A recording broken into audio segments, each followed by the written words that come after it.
અમદાવાદમાં plane crash દુર્ઘટનાનો મામલો અને ત્યારબાદ બીજે મેડિકલ કોલેજના સૂત્રો પાસેથી આ મહત્વપૂર્ણ માહિતી મળી છે। અત્યાર સુધી 324 મૃતદેહ અને બોડી પાર્ટ્સના ડીએનએ ટેસ્ટ કરવામાં આવ્યા છે।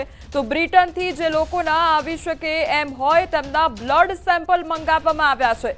એર ઇન્ડિયાના સ્ટાફના ઉત્તર પૂર્વીય રાજ્યોના પરિવારજનો જે અહીં આવી શકે તેમ નથી, તેમના બ્લડ સેમ્પલ પણ ફ્લાઇટ મારફતે મંગાવવામાં આવશે। તો આ મહત્વપૂર્ણ અપડેટ સામે આવ્યું છે। જે મૃતદેહો છે તેમના ડીએનએ ચકાસણીની જે કામગીરી છે તે કરવામાં આવી રહી છે અને અત્યાર સુધી 324 મૃતદેહ અને બોડી પાર્ટ્સના ડીએનએ ટેસ્ટ કરવામાં આવ્યા છે। તો બ્રિટનથી જે લોકો ન આવી શકે તેમ હોય તેમના બ્લડ સેમ્પલ મંગાવવામાં આવ્યા છે। તો એર ઇન્ડિયાના સ્ટાફના ઉત્તર પૂર્વીય રાજ્યોના પરિવારજનો જે અહીં આવી શકે તેમ નથી, તેમના બ્લડ સેમ્પલ પણ ફ્લાઇટ મારફતે મંગાવવામાં આવશે।